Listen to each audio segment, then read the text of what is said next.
व्रत का जो नियम है वो एक ही नियम है जो शिव महापुराण के अंतर्गत है। सुबह पूजा की थाली लगाई है। 5 व्रतों का विधान है, छठा व्रत का विधान नहीं। कितने व्रत? 5। सुबह पूजन की थाली लगाई है। पूजा की थाली, अभिषेक का सामान सब लेकर आप मंदिर में जाइए। शिव मंदिर में जाकर बाबा का जल अभिषेक पूजन करिए जिस हिसाब से आप करते आए हो। पूजन की थाली में सामान उतना रखना जो शाम को भी आपके साथ चला जाए, अलग से नहीं रखना पड़े। अलग से केवल शाम को दिए रखो, जल रख लो थोड़ा सा, और बाकी का जो मिष्ठान आप तैयार करोगे बस वो, बाकी का चंदन नबीर गुलाल ये सब सुबह की थाली का रखिए, थोड़ा फल जो भी रख लो। सुबह पूजन करो, बाबा का निवेदन करो, घर आ जाओ, थाली को ढक कर रख दीजिए।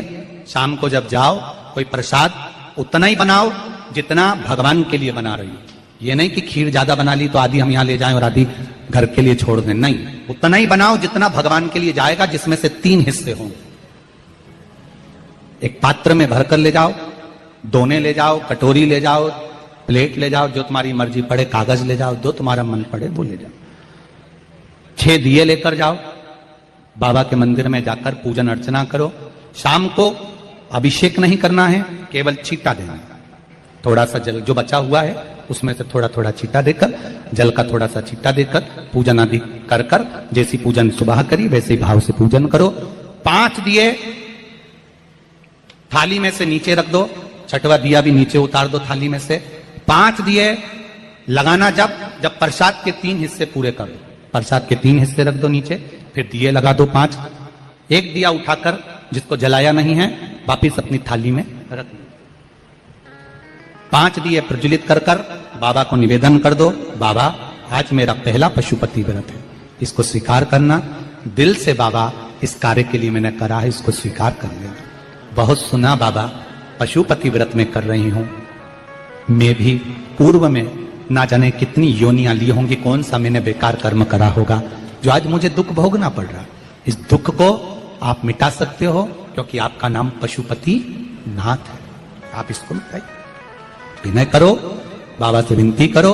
एक दिया, एक प्रसाद का हिस्सा थाली में लेकर आ जाओ, बाबा को निवेदन कर कर, बाकी का वहां छोड़कर एक दिया, एक प्रसाद का हिस्सा लेकर आ जाए। एक दिया, एक प्रसाद का हिस्सा लाए, घर के अंदर प्रवेश करते समय सीधे हाथ की ओर बैठकर, अपने घर की ओर मुख कर कर सीधे हाथ की ओर उस दिए को घर के बाहर प्रज्वलित कर दो। भगवान से विनती करो, भोलेनाथ आप मेरे घर में प्रवेश कर कर मेरा कार्य सिद्ध करें। बाबा को निवेदन कर कर अंदर जाइए। भोजन करने से पहले जो मीठा है, एक हिस्सा प्रसाद का है, उसको खा लीजिए। उस हिस्से में से किसी को नहीं देना, चाहे घर में बच्चे हों चाहे बड़े हों। उस प्रसाद का हिस्सा केवल तुमको खाना। पहले प्रसाद खाइए, उसके बाद में फिर भोजन करिए। एक समय फलाहार कर सकते हो, दूसरे समय भोजन कर सकते हो। इसमें जरूरी नहीं कि आपको मीठा ही खाना है। शाम का जो प्रसाद बनेगा वो मीठे का ही भोग लगेगा। सुबेरे आप आराम से नमकीन का भी फलाहार कर सकते हो, मीठे का भी फलाहार कर सकते हो। फलाहार के लिए कोई मना नहीं है, फलाहार आप कैसा भी कर सकते हो। पर भोजन जब करोगे, अन्न जब खाओगे, जब पहले भगवान का प्रसाद खा लो। 4 पशुपति व्रत पूर्ण हो। बीच में अगर कहीं रजस्वला धर्म आ गया, आपको पूजन नहीं करना है, घर में कोई सूतक सावड़ आ गया, या कोई व्रत फंस गया, एकादशी आ गई, या कोई व्रत आ गया, तीज आ गई, चतुर्थी आ गई, जिसका व्रत करते हुए आए हो, तो पशुपति व्रत उस दिन मत करो, फिर अगले सोमवार कर लेना। 3 हो गए, एक रह गया बीच का, उसको अगले में करो, वो चौथे में गिनती में आ जाए। 5वां छूट गया, कोई बात नहीं, 1 महीने बाद तो होगा, 8 दिन बाद तो होगा, 15 दिन बाद तो होगा, फिर उसको गिन लो, 5वां हो जाए।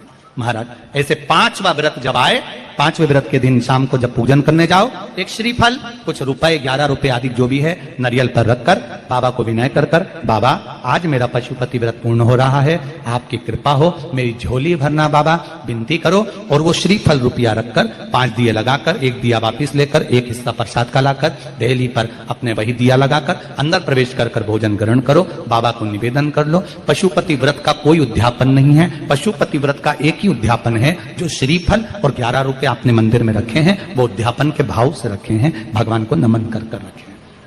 ये पशुपति व्रत। अब दुनिया के लोग इसको पशुपति व्रत को कहीं इतनी बत्ती लगा दो, तो इतनी बत्ती का दिया लगाओ, तो ऐसा करो, तो गलत। उसका नियम जो है वो एक ही, उस नियम के अलावा कोई नहीं। आप प्रेम से करो, स्नेह से करो, उसको दिल से रिझाओ, मन से रिझाओ। शंभो शरणे पड़ी, मांगो घड़ी रे घड़ी, दुख काटो दया करी निदर्शन। आप दिल से उसका स्मरण, ये पशुपति व्रत है।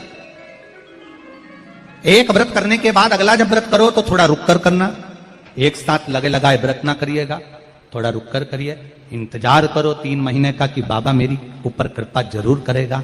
दिल से करा है तो वो दिल से देगा, झोली भर कर देगा, ये निश्चित है, उसका व्रत फल देता है। करना जरूरी नहीं है कि व्रत माताएं करेंगी, पुरुष कर सकता है, बच्चे कर सकते हैं, बूढ़े कर सकते हैं, बड़े कर सकते हैं, बेटा बेटी कर सकते हैं, नवयुवक बच्चे कर सकते हैं, पर दिल से करो उस पशुपति व्रत। कोई आपका दूसरा व्रत फंस गया है तो पशुपति व्रत को छोड़ दो। उस दिन आपका जो व्रत है, एकादशी हो, चतुर्थी हो, तीज हो, छठ हो, उसको कर लो। नवरात्रे फंस गए, नवरात्रे कर लो, उसके बाद कर लेना पशुपति। जितने व्रत रह जाए उस व्रत को बाद में। महाराज शिव कृपा, व्रत एक ही मंदिर में करना, जिस मंदिर में पहला व्रत करा है उसी मंदिर में 5 व्रत करना। ये नहीं कि हम मायके में 2 व्रत करके आ गए और तीसरा व्रत हमने ससुराल में कर लिया। नहीं, 2 व्रत करके मायके से आ गई हो तो 3 व्रत भी मायके जाके ही करना। अगली बार ऐसे जाना कि सोमवार बीच में फंस जाए और तुम 1 व्रत करके आ जाओ। मायके में अगर व्रत कर रही हो तो अपनी पूजन का सामान अपने ही रुपए का होना चाहिए, मायके के पैसे का नहीं चाहिए। कुंवारी होती और तुम मायके के सामान से पूजन करती, अगर कुंवारी होती तो तुम्हारा वो पूजन लगता, पर विवाह होने के बाद, गोत्र बदलने के बाद आप अपना पूजन का धन अपना खर्च करें। हम तो यहां तक कहते हैं, मंदिर में भी अगर लोटा भरा हुआ रखा है, मंदिर में बाल्टी भरी रखी है, आप पहले अपना कुछ रुपया दान पेटी में डालकर फिर आप उस लोटे का प्रयोग करें। पीपल के पेड़ के नीचे पूजन करने गए, आंवले के पेड़ के नीचे पूजन करने गए, बड़ के पेड़ के नीचे पूजन करने गए, किसी की लगी लगाई थाली मिल गई, सामान मिल गया, उसके सामान में से आप मत चढ़ाइए। आपके पास जो सामग्री है आप उससे पूजन करें। अपने पड़ोसी से 1 रुपया भी मांगकर भगवान को मत दीजिए। जिस भगवान को देते हो उस भगवान को बुरा लगता है कि मेरे सामने खड़ी होकर हाथ पड़ोसी के आगे फैला रही है, तुम मुझसे मांग, मैं तुझे झोली भर कर दूं। पत्र प्राप्त हुआ, बहुत सुंदर प्रश्न है आपका। गुरुजी, पशुपति व्रत में जो 6 दिए लगाए जाते हैं उसमें बत्ती गोल लगाना चाहिए कि लंबी लगाना चाहिए? प्रश्न बहुत अच्छा है, एक बार जोरदार ताली बजाओ भगवती साहू के लिए, बहुत अच्छा प्रश्न है। हमने पहले भी कथा में कहा कि शंकर भगवान के मंदिर में पार्वती भी है, शिव भी है, दोनों विराजमान है। आप दोनों तरह की बत्ती शंकर के मंदिर में लगा सकते हैं। जहां देवी के मंदिर में अकेली देवी होती है तो वहां पर फिर लंबी बत्ती का क्रम आ जाता है। पितरों की पूजन हो रही होती है, लंबी बत्ती का क्रम आ जाता है। पर जहां पर देवाधिदेव महादेव भी हैं, पार्वती भी है, वहां आप गोल भी बत्ती समर्पित कर सकते हो और लंबी भी बत्ती लगा सकते हो, उसमें कहीं दोष नहीं आएगा। फिर आपने वर्णन करा 5वां व्रत पूर्ण होने पर 108 पुष्प या चावल बेलपत्र चढ़ाते हैं। सबको एक साथ चढ़ा देना चाहिए कि एक एक करके चढ़ाना चाहिए? वैसे शास्त्र रीति के अनुसार पशुपति व्रत में जो 5वां सोमवार पूर्ण होगा और आप 108 अगर कोई वस्तु चढ़ा रहे हो तो एक एक कर श्री शिवाय नमस्तुभ्यम, श्री शिवाय नमस्तुभ्यम, एक एक कर चढ़ाना चाहिए। एक साथ हाथ में लिया और एक साथ नहीं चढ़ाना, एक एक कर समर्पित। बहुत अच्छा प्रश्न है। एक प्रश्न जो आपने किया था उसका उत्तर इस कथा में चल रहा है, नंदी वाला। जो प्रश्न आपने तीसरा करा है उसका उत्तर इस कथा में चल रहा है कि आप कहते हो कि मंदिर से जाते समय नंदी के कानों में कहकर चले जाओ। बैठिए बैठिए बैठिए बैठिए। बहुत सुंदर प्रश्न है आपके, बहुत भाव से और आनंद से आपने करा और जनमानस के कल्याण के प्रश्न है। ये केवल आपके लिए नहीं है, ये सबके लिए इतने जोरदार प्रश्न है। जो गलती भी करते होंगे तो उसको सुधार सकते। आपने कहा कि नंदी के कानों में कहना चाहिए। लोग हंसते हैं, कहते हैं बताओ वो नंदी के कानों में भगवान को कहना चाहिए। वैसे तो हम आपको एक बात बता दें कि दुनिया के लोग किसी दूसरे धर्म की कभी हंसी नहीं उड़ाते। दुनिया के लोगों को दूसरे का धर्म अच्छा लगता है। दुनिया के लोग सबसे ज्यादा हंसी उड़ाते हैं तो हमारे सनातन धर्म की ही उड़ाते हैं, और जी खुद उड़ाते हैं, दूसरा उड़ाने वाला नहीं होता। दूर के ढोल हमें समझ में आते हैं, उसका धर्म हमें समझ में आ गया, उनका क्या है, ऐसा है, आओ कुछ नहीं, उनके धर्म में ऐसा है, कितना आनंद हमें दूसरे के धर्म में लग रहा है, और हमारा सनातन धर्म हमको बुरा लगता है, हमारे सनातन धर्म हमें बुरा लगने लगा। अरे भाई, लोग कहते हैं कि नंदी के कान में कहते हो, ये कोई हमारे पुराणों में या शास्त्रों में लिखा है? भगवती बहन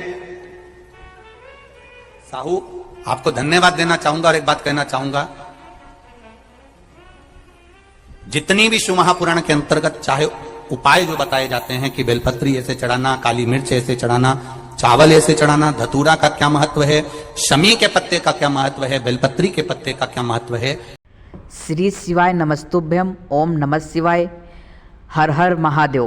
तो दोस्तों, आज हम बात करेंगे सोमवार के दिन पशुपतिनाथ के व्रत के बारे में। पशुपतिनाथ व्रत का सोमवार को दिन ये व्रत क्यों किया जाता है और कितना लाभकारी होता है यह व्रत, और कितने व्रत करने चाहिए और कितने सोमवार को इस व्रत को करना चाहिए, जिससे इस उपाय का संपूर्ण धन प्राप्ति, संपूर्ण लाभ आपको मिल सके। तो दोस्तों, मैं उम्मीद करता हूँ आप सभी भक्त इस उपाय को करेंगे और इस उपाय को करके आप अपने जीवन में अपार सफलता प्राप्त करेंगे। अपार सफलता प्राप्त करने के बाद में दोस्तों, मेरे चैनल को लाइक कीजिए, शेयर कीजिए, सब्सक्राइब कीजिए।